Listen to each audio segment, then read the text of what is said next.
Welcome to this week's episode of the award-winning Lagnia-Pod. This is Rob Holbert. I'm your host, along with Ashley Trice, Scott Johnson, Brady Petrie, and Kyle Hamrick. All right. The Rectangular Roundtable was once again awarded by the Alabama Press Association for having the best statewide podcast. Naturally. Thank all 5 of our listeners. Thanks, Mom. I was about to say, how many votes does Teresa Hamrick get on that? She's getting a lot. She's getting a lot. I have a little housekeeping up front. Last week we spoke about the Mayor's Forum at Dauphin Way United Methodist, and we made a comment, or Scott noted that the way they did the seating odd and even ended up with all of the black candidates answering the same questions, all the white candidates answering the same questions. And we made a couple jokes about that. The people at Dauphin Way were a little concerned that they thought that we were suggesting that they had planned it that way. We were not suggesting that. I just want to make sure that nobody thinks that we were suggesting that. We were not. Anyway, we'll move on. We've had a very busy week politically with the announcement just yesterday that Tommy Tuberville is going to run for governor. Coach is in the race. It is, I guess, not a surprise at this point, but Coach is in the race. Yes, Coach Governor. 2 non-specific terms. Yes. So he's in the race, which means his seat's open, and that's stirring some things up. Ashley, were you surprised by any of this, or where are we going with it? Are you? I don't think anyone was surprised by it. I mean, was broken last week by Punchbowl News that he was going to do this, and then he had his social media up, his new social media website up before he even announced. Yeah, so, not surprising. Not surprising. Probably kind of a rookie move there, but I don't dislike Tommy Tuberville, but I don't like the fact that he does not really live here. He didn't grow up here. He wasn't born and raised Alabamian. Everybody knows that he spends most of his time in 30A and his house down there. I just don't love that. That's me. I know no one in the Alabama GOP party cares about that, but it bothers me. I feel that same way about mayor. I think you don't need to just rent a house here to check a box. You need to have lived here forever. That's just the way I feel about it. Same thing with your district representatives in Congress. That's just... But it is a bit of a trend over the years. It's just like, well, then why not just let anyone come in and be your rep or your mayor? You have some tenuous connection. Remember when Hillary flew into New York and became senator from New York? Yeah, those things happen. Yeah. What irritates me the most is when people pretend that they live there. And they make this game up where we have to catch you if you don't. I would feel better if he would just buy $1 million house in Mountain Brook or whatever. Yeah. I would prefer Mobile, but my guess is it's probably would be something more like Birmingham. But at least so he's attempting to. I heard he's got a place on Lake Martin. Does he have a place on Lake Martin? I don't know. That makes sense. I don't know. That checks out to me. Yeah. I don't know. You just move in there. That's a nice lake. I don't know. But anyway, the real question with it all is at least it's Alabama water he lives on instead of 30A water. Right. It's just the question of whether he has established residency for the can you imagine? Time. Poor Will Ainsworth, who has been preparing for this, having those parties every year. Who looks at himself in the mirror every day and says, Governor Ainsworth. But has lived his entire life time to shave the here. governor. Now a football coach comes down and says, I'm going to be the governor, and he just has to say, all right, I'll see ya. Yeah, bumps him out of the way. Yeah. That's just, I would be so furious. I guess, I don't know what that says. What is it? What does it say? Is it suggestive that Will Ainsworth didn't have the guts to go do this, to run against the guy? You don't see a lot of a lieutenant governor. I don't know what kind of charisma he has, like on the campaign trail or anything, but so maybe he just knew. Maybe he knows himself better than I do. I don't know. Do you think? I don't know. I don't know very many people who run for public office who have that sense of self-awareness. They would look at themselves and say, I don't think I'm good enough to run. Everybody believes they can win. Do you think that a 40-year-old Kay Ivey would have won governor? Or is that she just worked the Meemaw thing so well? I don't think she would have ever won governor if she hadn't been appointed governor. Well, true. I don't think there's any way she would have won. She worked the whole Meemaw thing. So, having a character, I mean, just even having a funny name like Twinkle, it will get you a million miles in this state. We'll get to her in a minute, but just hold your thoughts on her. But so just on this, so yeah, I mean, you've got Ainsworth bowing out. I mean, and who else? Essentially clearing the path, though. I mean, is the path cleared? That's the question I have. I mean, certainly you have to think somebody in the Republican Party. Who else is going to be financed? I don't know. And that's what I wonder if, was there a deal with Ainsworth to say, get out of the way. Tommy's only going to do, he can only be there 8 years. Apparently what the same deal was with Meemaw. Right. It's like, get out of the way. He's going to have like a cane and a beard like down. Just he's in the gubernatorial waiting room the rest of his life. Yeah. And then all of a sudden it'll be like, nope, Nick Saban's up for governor. Right. Yeah. I mean, I don't know. It does strike me that. But never. Yeah. But, we've talked about it before, just, all this, there's this prohibitive favorite thing that people say this person's going to win and nobody else has got a chance. And they said that about Mo Brooks and Katie Britt. And then when they got out on the campaign trail, Katie Britt she trashed him. Yeah. And the same thing happened with Sessions. Yeah. Sessions was the prohibitive favorite. Nobody's going to beat Jeff Sessions, and then Tommy Tuberville gets in and beats him. And so there are things that that happen, and I kind of wonder if somebody's at least not going to press the issue. Yeah, it'd be funny to see the same thing that happened to Mo Brooks with the Trump Kingmaker. He basically just dropped Mo Brooks and went for Katie. Yeah, I'm wondering how much that affects. But it would be interesting to see someone who Trump likes more than like Tuberville. Charles Barkley. I mean, that's the only way I could Charles see. Barkley versus Tubbs. Yeah, Charles Barkley would be a formidable candidate. I mean, I think he owns his childhood home in Leeds. So yeah, I mean, why not? Yeah. But in terms of the trends of Alabama politicians and their relationships with Trump, I mean, it would just track just for Tuberville to get burned and Trump to endorse someone else. But Tuberville has, I see him already as governor in waiting. Like it's going to happen in my mind because he's got bipartisan tactics. He's got a Coach Tuberville hat in Auburn and Alabama colors. He's going to run on his coaching career. It's not between the red and the blue. It's between the crimson and the orange and navy. Crimson and the orange and navy counties. Yes, he is going to just swoop in there, and I'm just getting ready for it. I'm just. What is his website? Is Gov Coach or Coach for Gov? Coach for Gov. Yeah, Coach for Gov. So I mean, is it? You look at it, people. I know that there's a lot of people who are upset by the concept that he would be governor. I'm sort of just, a warm body in the governor's office would be nice to me. I think it'd be interesting to see, somebody actually trying to do the job. I hope he will try to do the job. I would assume the bar is pretty low at this point, in terms of what the governor has to do. So, hopefully there'll be a little more activity. Interesting that he wants to do it. I mean, he's got plenty of money. Yeah, well, I mean, he's got a taste for it, I guess. And now he's gonna. I mean, no offense to Montgomery, our sweet home city up there, but now he will actually have to live in Montgomery for a while, and it's Montgomery. Well, and the thing too to remember is that a governor can do a whole lot more to affect change than a senator can. A U.S. senator, you're one of 100, and there's not a lot of stuff you can do.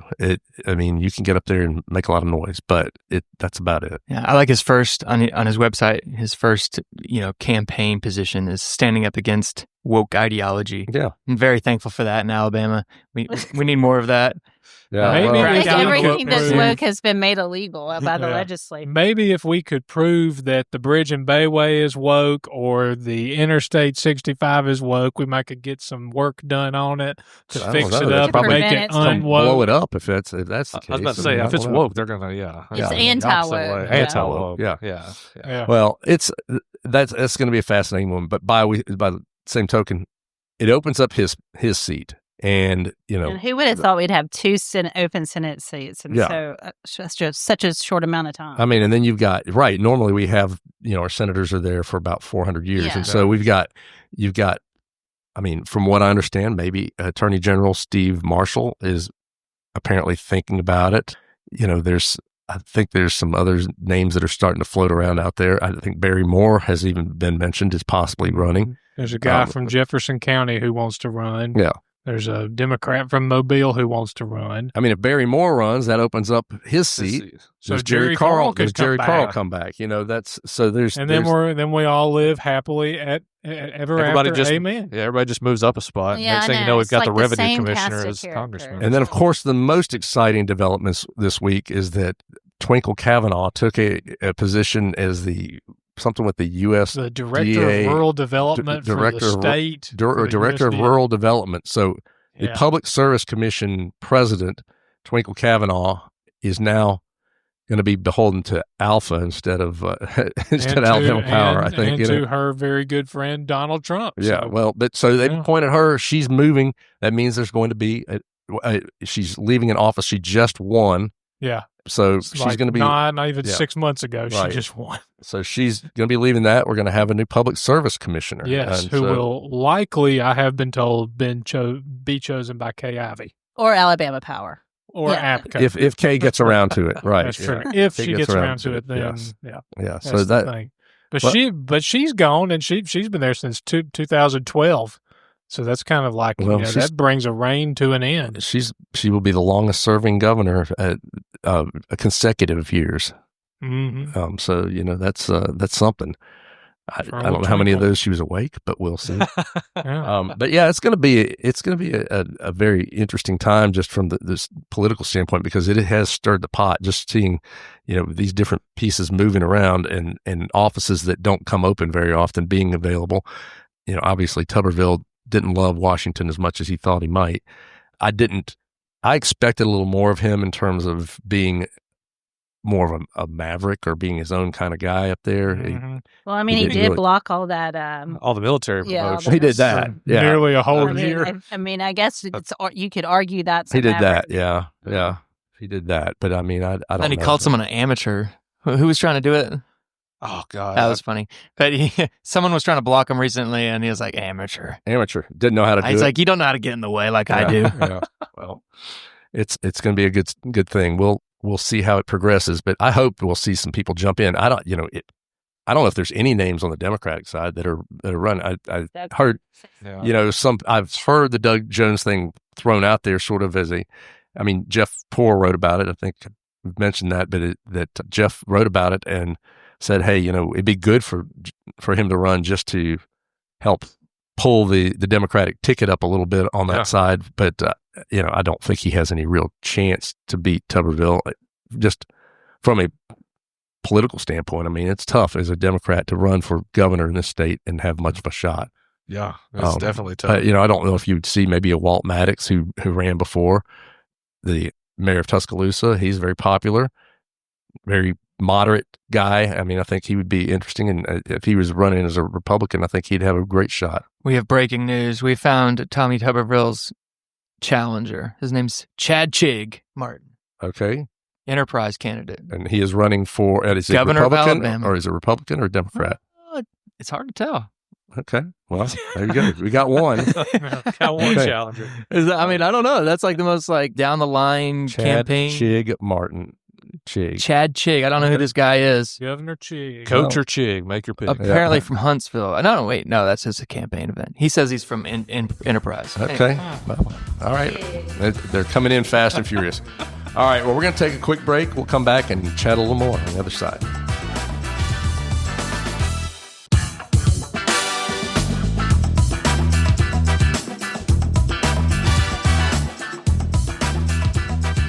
And we are back.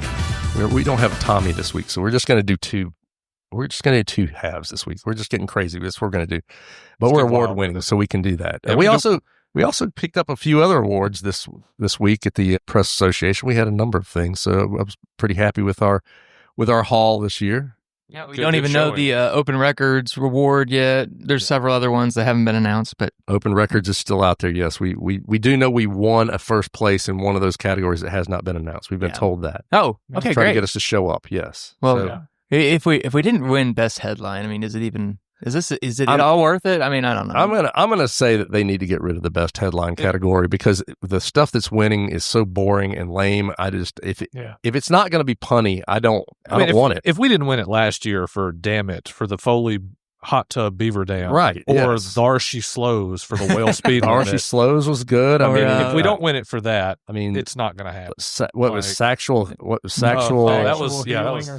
healing or something like that, or consensual sex. Consensual sex. That was it. Yeah. I mean, come on. Those are first place. No, we lost to cutting grass. I think what they do when they find the judges for the headline, they're like, "Do you have zero sense of humor?"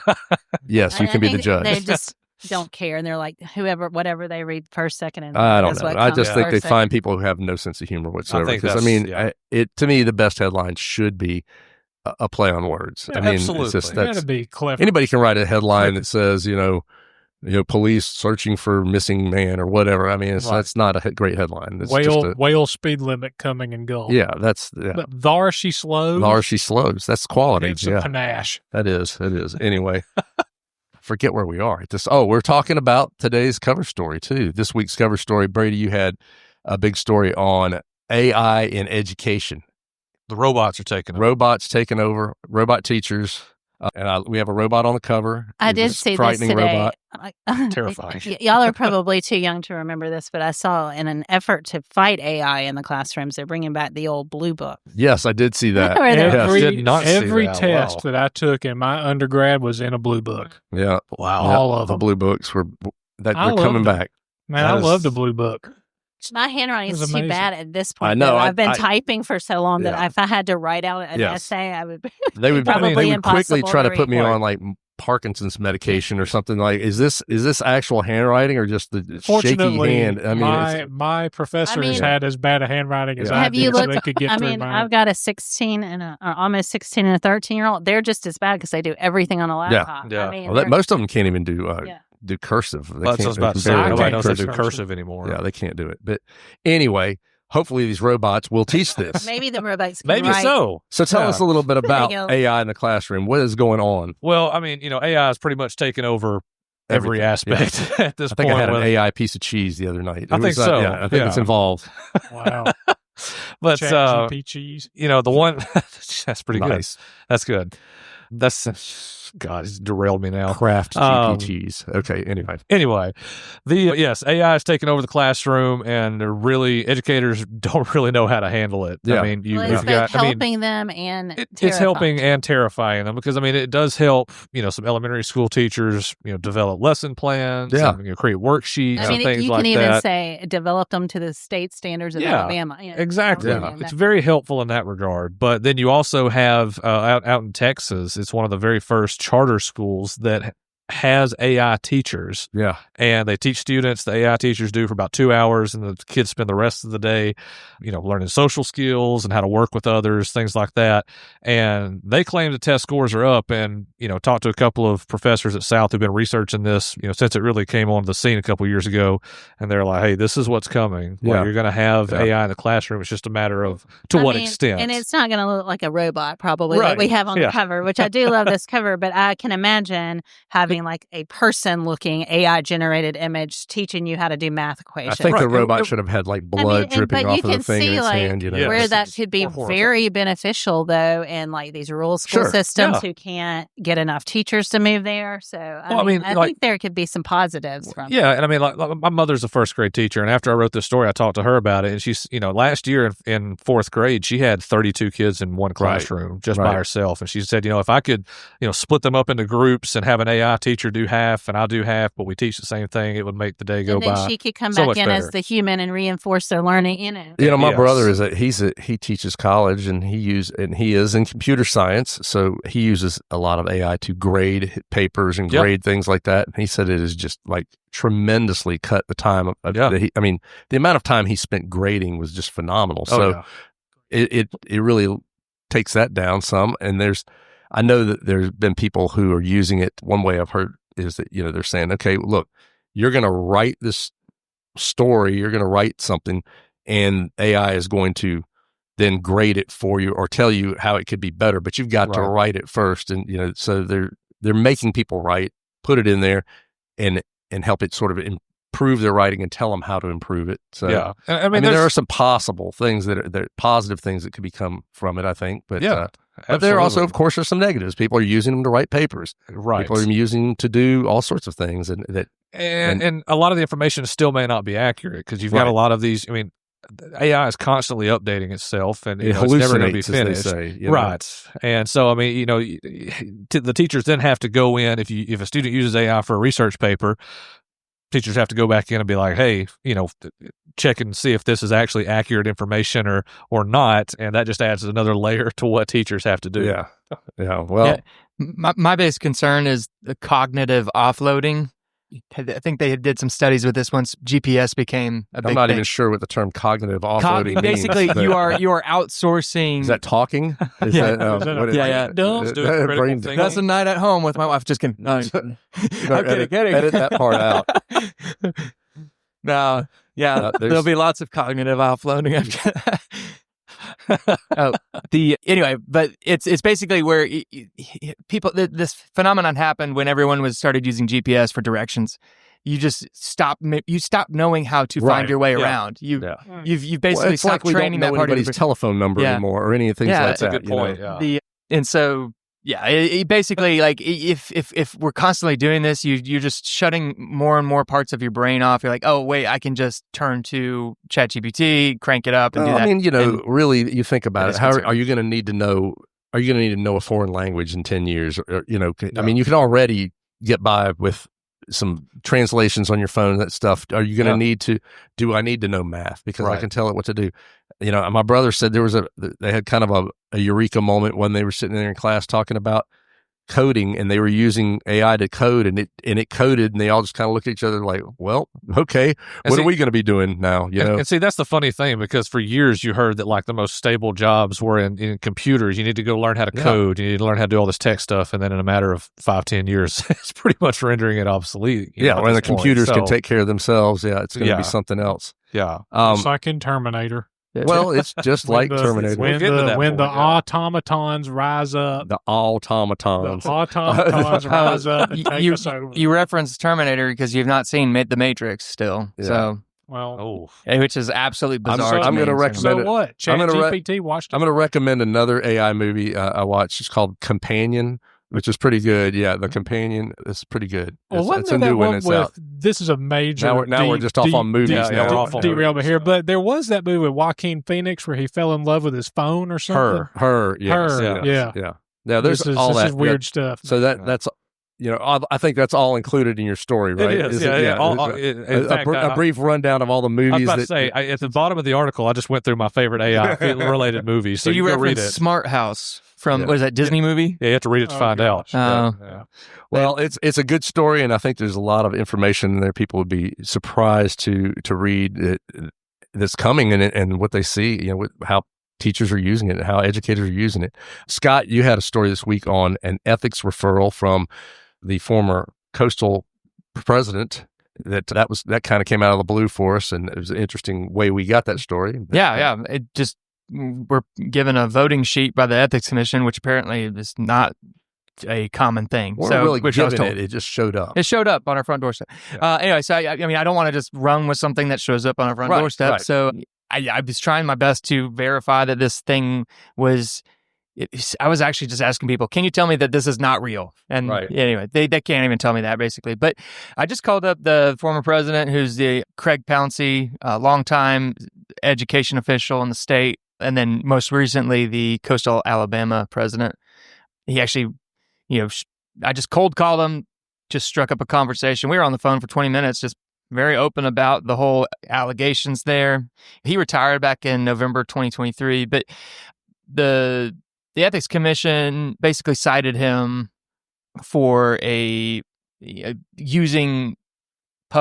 college property for his basically that he had there were some old bricks laying around. According to him, according to him, there's some old bricks or stones lying around that they were just going to be thrown away. So he took them and used them on his waterfront property. And that's a big no-no. I'm going to tell you that. I mean, I've seen this one a bunch of times where people say, "Oh, they were just going to throw it out," and I took it anyway. It's a junk, yeah. That typically they get nailed on that one. Yeah. I mean, that doesn't really work most of the time. Yeah, and his argument is, they were going to throw it away. I would have had to hire somebody to take it, et cetera, et cetera. I was doing it. I did it all myself, and I saved the university money. Yeah, and it was they were going to throw it away anyway.